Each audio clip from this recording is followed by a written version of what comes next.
The end is for one to master Torah, to make Torah as a framework for life, for a good life, for an elevated life, for a spiritual life. Then one comes to enjoy all sensuous, visceral life on this earth with fullness.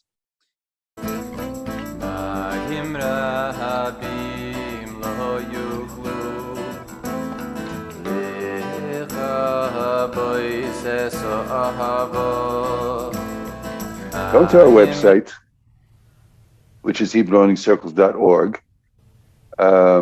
Go to Jewish Resources, scroll down to Parsha Videos, and you'll find the source sheet right there. Ishbitzer on the Parsha, and we are with Parshat Nitzavim, VaYelekh, Deuteronomy, verses in chapter 30, verses 11, 12, 13, and 14. The verse that we're going to particularly focus on is verse 12. We go, Ki ha-mitzvah zot asher anochi mitzavcha hayom.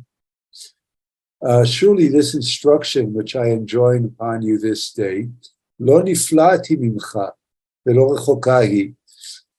It's not too baffling for you, nor is it beyond reach.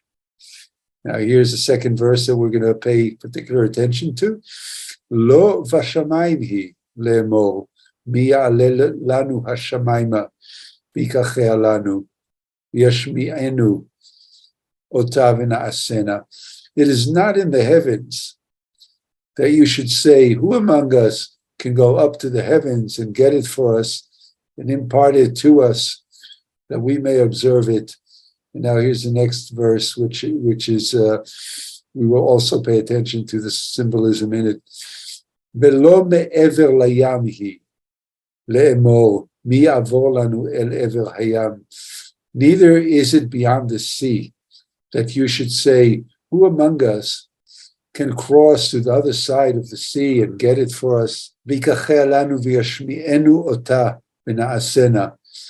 And will and will get it for us and impart it to us that we may observe. Ki karov elecha davar me'od beficha uvilvavcha la'asoto. No, the thing is very close to you in your mouth and in your mind to observe it. So do the heavens and the waters have a particular symbolic significance? Also, does the word observance, aseh, which repeats several times, to do, to observe, have a significance? Should we sacrifice pleasure or restrain delight in our lives for the sake of Torah? What then is the most important aspect of spirituality according to Torah? Right, assuming that the Torah is a framework for spiritual evolution, right, for us. And what does this verse teach us about teshuvah in our personal preparations for Rosh Hashanah? So I just want to give you a fair warning that we're going to, the teaching by the Ishbitzer here is a little long, and we're going to skip at a couple of places, and I will alert us to that. Lo b'shamayim hi v'lo me'ever layam. So he's quoting the verse. It's not in the heaven and it's not across the sea. Ve'ita b'zohar kadosh, and it is taught in the Holy Zohar. B'kama mekomot, in a few places. Kama yikirin milin de'oraita. How precious, or precious in the sense of kind of exalted, are the words of Torah. Exalted in the sense of they're so highfalutin, they're so beyond our reach, right? And it looks as if words of Torah are somewhere across the sea. It's hard to access. And the Zohar also teaches that how elevated are the words of Torah, as if it was up in the heaven. And we're going to go down 1, 2, 3, about 4 lines, and here we continue. בעוד שלא השיג דבר תורה, כמה עילאין וכמה יקירין אין. For many of us, that when we open up the Torah, it's so ambiguous. It's also, the language is so antiquated, and there's a way that Torah seems a bit like a riddle, a bit mysterious. It doesn't lend itself to simple reading and immediate grasping of what the meaning is, or the many meanings, parenthetically. Following, בעוד שלא השיג דבר תורה, כמה עילאין וכמה יקירין אינו. When a person is not getting what they're reading in the Torah, or not understanding it yet, then the feeling is kama ilain, how highfalutin and how precious and remote are they. But כשבא על דבר תורה, אז לא בשמיים הוא, ולא מעבר לים וכולי. But when a person gets it, when you and I sort of toil over a section of Torah and try to open it up and try to understand it, and ideally with a partner or with others, with a class, with a group, we discuss and we share insight, and we sort of swap ideas, and as we're in the process of learning, some coherence starts to rise from a deeper place in the text. And then we have that the light bulb goes on. And he calls that Ksheba al Dvar Torah, when one enters into a word of Torah, meaning into the meaning of Torah, as lo b'shamayim, then it's no longer in heaven, and it's no longer across the sea. And then he's quoting the verse where it says, "V'karov elecha beficha u'bilvavcha," then it is close to you in your mind and in your words. In other words, you can express your insights in words. It's not inherently out of reach. It's just a matter of working at it. Once you work at it, then all of a sudden it's close to you. We all know the experience of I don't believe I didn't get it before, right? When something becomes clear, it's like, oh, how did I not see that, right? So that's when it becomes close to you, but it doesn't end there. Ken lo amar Moshe Rabbeinu alav shalom. Elu advarim rak b'sidra azot. That is why Moses, who's speaking these words, did not say these words earlier in the Torah, but waited till this very parsha, Shi acharei sidra hanun, which is after the 50th parsha. So what he's telling us is, like, we're now in Parshat Nitzavim, VaYelekh, which are number 51 and 52 in the order of the Parshiot in the Torah, the weekly readings. And we're almost at the end of the Torah. We got a couple more parsha to finish. And he's going to tell us that, well, let me continue. כשבא למדרגה הזו, אז לא בשמיים היא וקרוב וכולי. When one comes to this point of reading Torah, meaning having already studied 50 parshiyot, we're almost at the end. So at this point of study, of reading, then it's no longer in the heaven, it is now close to you. You've been at it for a while. When you come to the very last parshiot of the Torah, at this point, you should be accustomed to it. So it becomes close to you. Because in the tradition, there is the idea of 50 gates of understanding. And when we hit the 50th parsha, we now hit, that's symbolic of the 50 gates of understanding, meaning that now one's understanding or capacity to understand is or should be at its fullness. Let's not take this too literally, because every year when I come to this point of the almost completion of the cycle of the reading of the Torah, and I read it all over again, I'm always understanding new things. It's very common, me and you, and many of us. We read the same parshiot, the same stories. Each year, the understanding is deepening. Each year, there's new insight. And with that, each year, the Torah as a document, as an oracle, becomes closer, more integrated into one's soul. Haynu af shetzarich ha'adam ligdarim v'seyagim. Be'od shelo hisig dvar Torah. Even though when a person does not yet comprehend the words of Torah, at that point, the person needs many fences and protections over the Torah. And what that means is, the rabbis have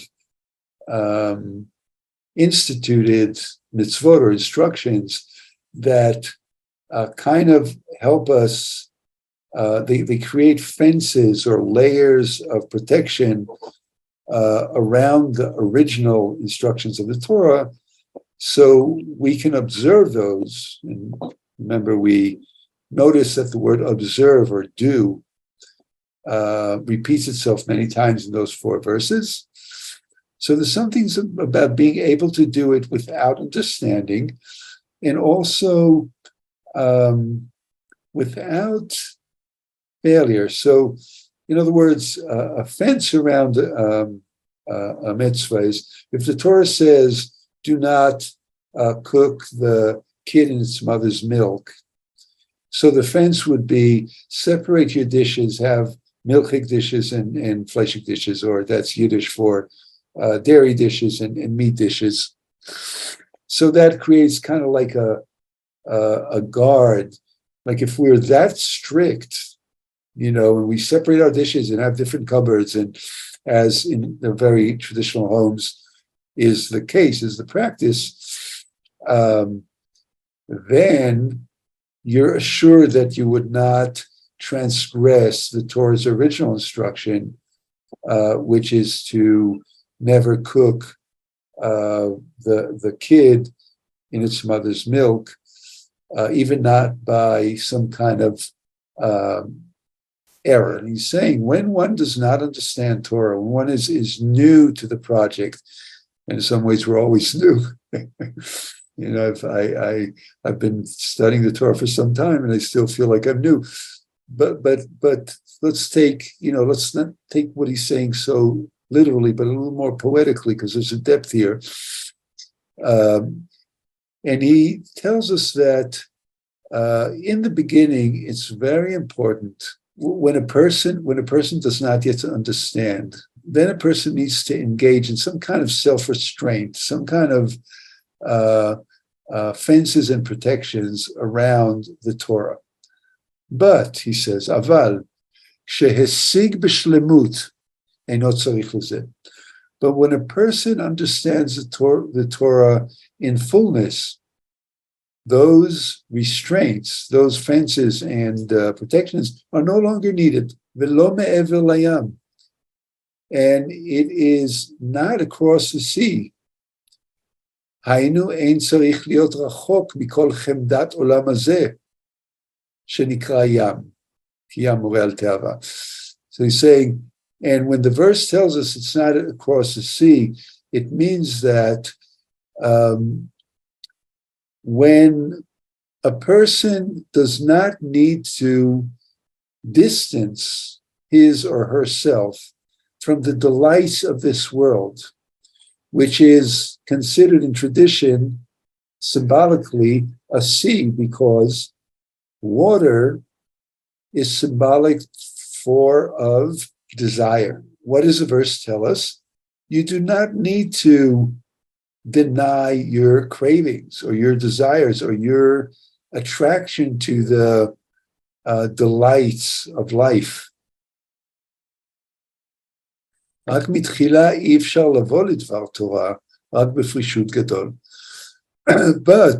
in the beginning, when one has a hard time understanding or owning the wisdom of Torah.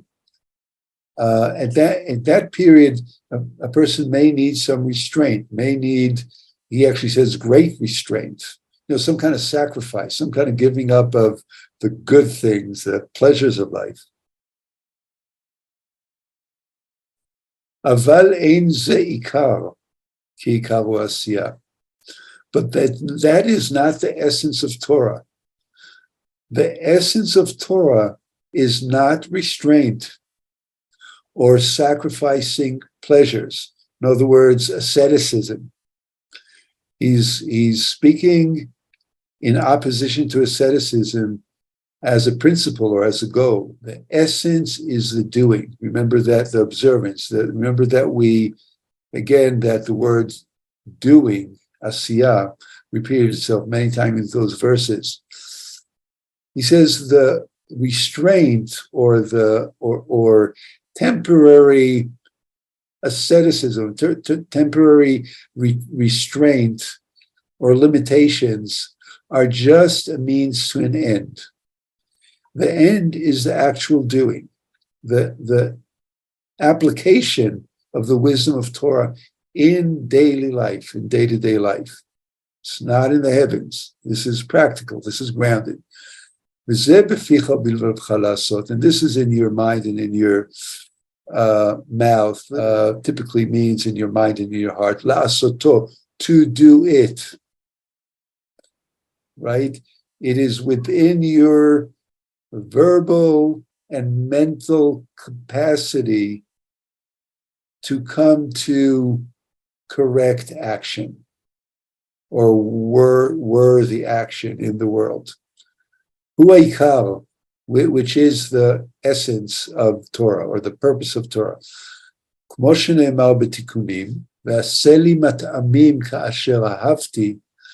When Isaac says to Esau, prepare for me a delicious meal as I love it, says the Zohar, Ilin Pekudin De'aseh.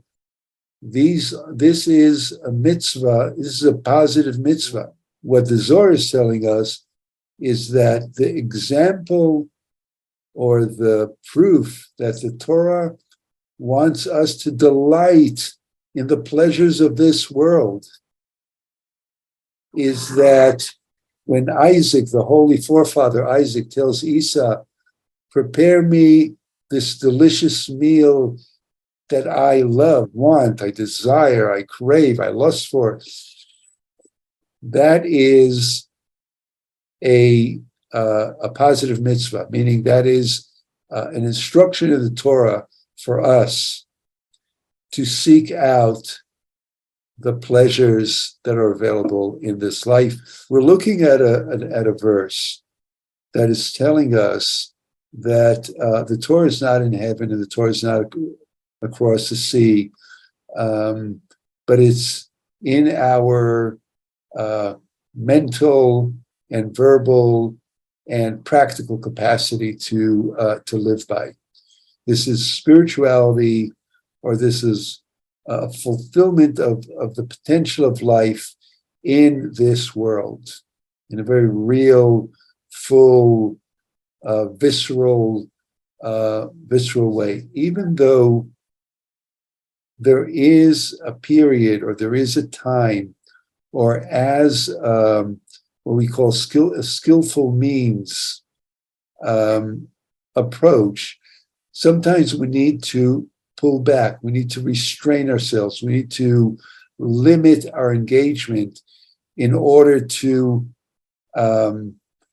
build more capacity, more engagement. And an example that comes to mind is that when my teenage child and your teenage child gets their driver's permit and they learn how to drive with you or with the teacher, they're not allowed to go all out driving at that point. They need to restrain themselves. They cannot enjoy the full freedom and joy of driving until a certain period of learning and of supervision and mastery. But once the mastery is accomplished, then they're full-fledged drivers, and they can go out and enjoy, their time on the road. Yeah, it's the same with Torah. The essence of Torah, and let's not mistake the essence of Torah for asceticism and restrictions and a compromise of all the joys that life has to give. No, that is just a means to an end. The end is for one to master Torah, to make Torah as a framework for life, for a good life, for an elevated life, for a spiritual life. Then one comes to enjoy all sensuous, visceral life on this earth with fullness. I think the mistake he's warning us is that we need to follow some external path, that teshuvah is a path to being meticulously observing of every little detail of what's called Jewish law. It's not wrong to observe every meticulous detail. Don't misunderstand me. But what he's saying is that we need to remember that teshuvah, the essential teshuvah, is to remember that that is not the end. That is only the means, right? So observing and doing Jewish is really a means to an end, or it's a path towards a goal, the essential goal of Torah, which is living your full life, your life to its fullest, to its most vibrant, to its most alive as God has intended for you to live. And I'll end with this story of Reb Zusha, who's a great Hasidic master of the 19th, I think early 19th century, who was a great sage and recognized and revered by his students as somebody really, if anybody was close to God, was really saintly. And on his deathbed, he seemed very distraught. So his students who were standing around him as he was passing asked him, Rebbe, what's upsetting you? And he says, well, I'm afraid of what how they're going to judge me when I come to heaven.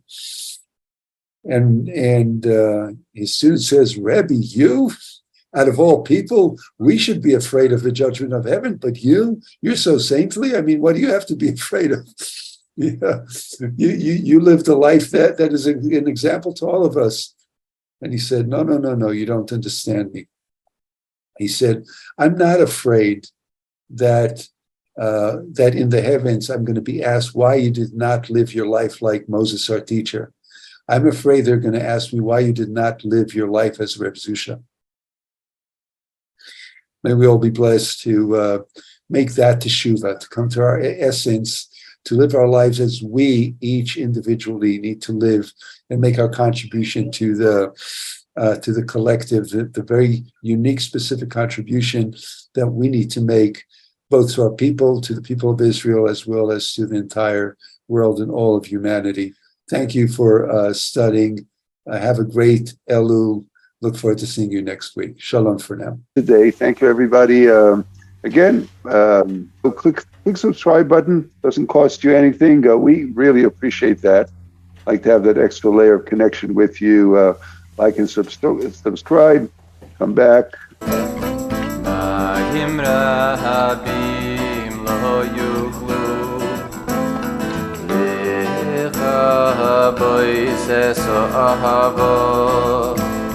Ayim rabim lo yuklu